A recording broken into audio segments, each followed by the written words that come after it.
seizures. Now scientists at Western are helping patients with seizures. And equine camping. We put a lot of money and a lot of work into these horses, so we want to take them to different places to ride. Black horse lovers are trotting to Sunning Bluffs Conservation Area. CTV News with Tara Overholt. Good evening. Fallout from the extramarital affair between Mayor Matt Brown and Councillor Maureen Cassidy continues to cast a shadow over City Hall. Today, Councillor Josh Morgan put forward a motion requesting an Integrity Commissioner investigation, only to see the decision delayed until Thursday. We take no action until we receive further information from legal, from our legal department, hopefully on June the 23rd. Morgan's motion would ask the Integrity Commissioner to launch a formal investigation to determine if the affair violated Council's code of conduct. But the issue stalled today when the Corporate Services Committee went behind closed doors to talk with city lawyers. They will receive even more legal advice before debating the issue in public Thursday. Morgan has faced questions about his motivations and the necessity of the motion, since Council has no power to order an investigation. My motion is not to tell him to investigate Council. The motion I would have put forward would have been a request motion, fully respectful of the complete autonomy of the Integrity Commissioner. It would not have been direction of any kind, and the only section that would have asked the Integrity Commissioner to do something for sure, which would be within the Municipal Council's ability to do so, would be to bring forward recommendations to the code. Since news broke of the affair between Matt Brown and former Deputy Mayor Maureen Cassidy, many have wondered if London's overall reputation will suffer. Well, it's not going unnoticed outside the city limits. Sean Irvin visited 3 communities to our east today. In the family of southwestern Ontario, London is big brother to plenty of smaller siblings. But lately, Big Brother hasn't been the best example, at least when it comes to politics. So, we wanted to know how the smaller siblings are handling all the scandals. Our first stop, Belmont, a small village just to the southeast of the city.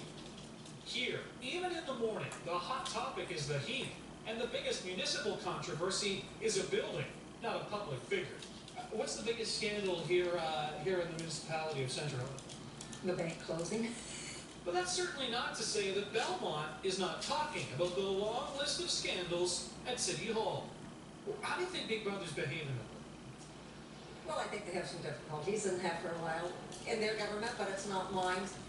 And as we move further east, we find much of the same sentiment about the poor city for local townsfolk. Has Big Brother been lately misbehaving in the views of the city? Absolutely. Yeah, it's embarrassing. You don't even live in one. No, I don't. But I find it embarrassing for even the small towns around. Yet here, in what many view as a conservative community, there is some empathy over the affair, even if many doubt either Mayor Brown or Councillor Cassidy can return. It's between 2 people, but those 2 people are in the public eye. And even further to the east, in the small city of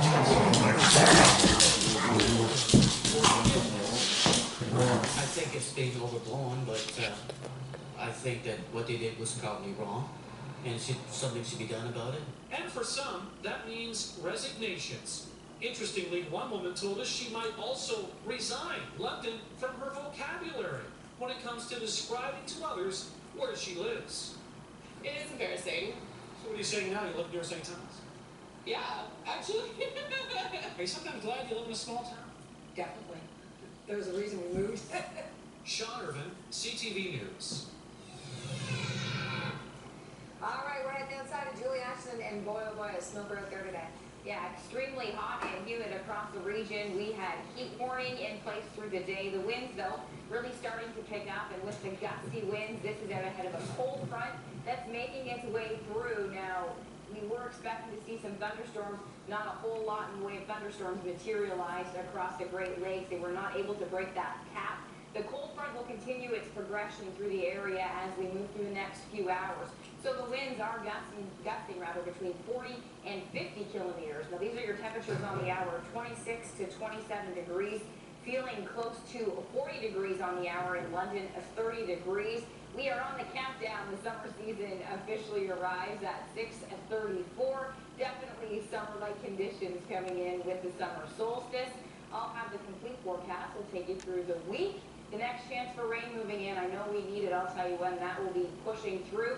And of course, we'll look ahead to the weekend. Tara? Sounds good. Thanks, Julie. Police in Sarnia investigating the murder of Jonathan Pike are looking for a third person. Sarnia police are trying to find 27-year-old Victoria Haley Burridge. Burridge is wanted for the charge of accessory after the fact of murder. A warrant has been issued for her arrest. The body of 26-year-old Jonathan Pike was found in a wooded area off Tashmoo Ave on March 25th this year. Two Sarnia men have already been arrested and charged in the case. A Sarnia police officer has been charged with assault causing bodily harm following an SIU investigation. On May 12th, there was an incident involving an officer and a 16-year-old female. The youth was later treated in hospital for a broken arm. Constable Anthony Venatelli is scheduled to appear in court in Sarnia August 2nd.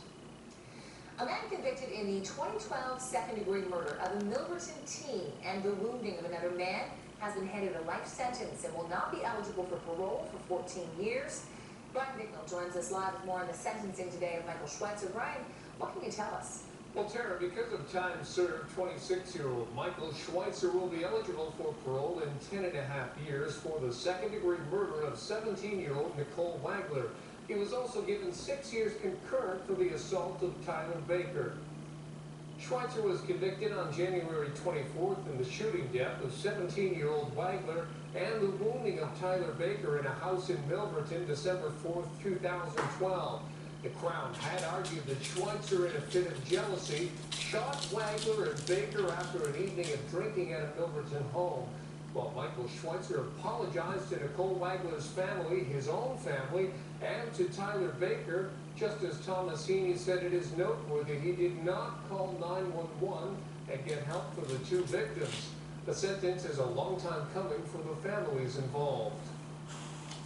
I believe my sister's life is worth way more than 14 years, and nothing compared to the sentence she was handed. The Crown had asked for 15 years, the defense for 10. The defense plans to appeal. Tara. All right, thanks so much, Brian. The FBI has released a transcript of calls between police and the gunman who killed 49 people at an Orlando nightclub last week. The document shows that in the midst of his violent rampage, Omar Mateen spoke about the war in Syria and the terror attacks in France. CTV's Melanie Nagy has more from Washington.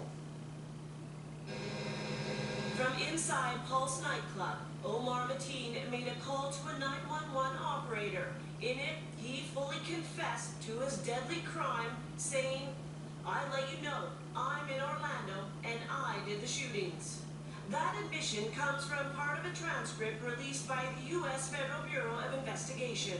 What I can tell you is that while the killer made these murderous statements, he did so in a chilling, calm, and deliberate manner. The 911 call only lasted 50 seconds, but during that time, Mateen spoke in English and Arabic. He also pledged allegiance to ISIS and the group's leader, but the FBI insists he wasn't taking orders from the jihadist militant organization. We currently have no evidence that he was directed by a foreign terrorist group, but was radicalized domestically. The FBI says it released the document to provide more insight as to what happened that horrific night. And in addition to the 911 call, they say Mateen spoke with police negotiators several times.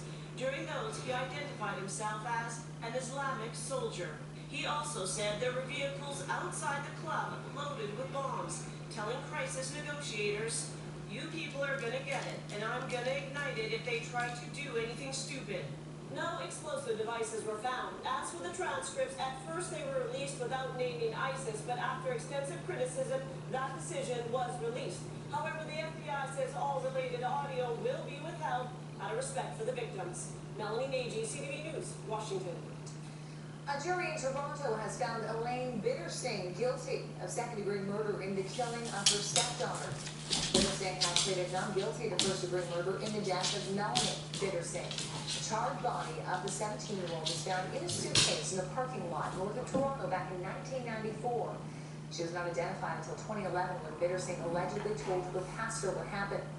Melanie Bittersing's father was found guilty of first-degree murder in January.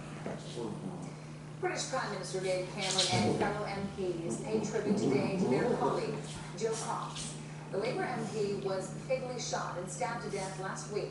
CTV's Paul Workman is in London with the latest.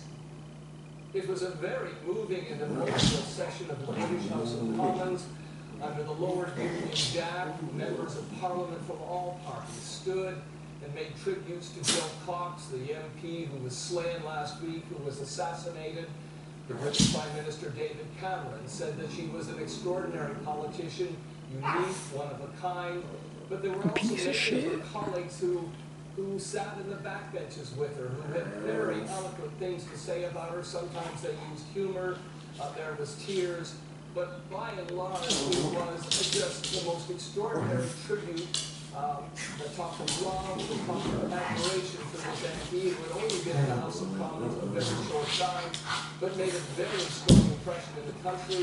Many people believe that she would have been a very strong voice for the Labour Party over the years to come. She, of course, was stabbed and shot to death last Thursday. A man is now in custody. He appeared in court again today. He will be charged under the terrorism laws of this country. He will appear again this Thursday for the third time. Meantime, the Brexit campaign, the referendum for Britain's membership in Europe has resumed. And of course, there are now just 3 days until the vote on Thursday. Paul Workman, CTV News, London. One person is dead after a single vehicle crash in Huron County. It occurred shortly after 9 a.m. on Goshen Line, just north of Zurich. The driver was taken to hospital by ambulance, but was pronounced dead on arrival. Police believe the 72-year-old driver had a medical issue, which caused the crash. The London Police Arson Unit and the Fire Department are investigating a suspicious blaze in downtown London. Nearby 4 a.m. police and fire crews responded to 245 Pall Mall Street for a fire in the rear of the building. Fire was extinguished, no injuries to report. Investigators believe an incendiary device was used. Police are looking for suspects wearing dark clothing and armed with baseball bats. The suspects fled the scene in an dark-colored SUV. Each year, over 15,000 Canadians will learn they have epilepsy, and it's a condition that can be very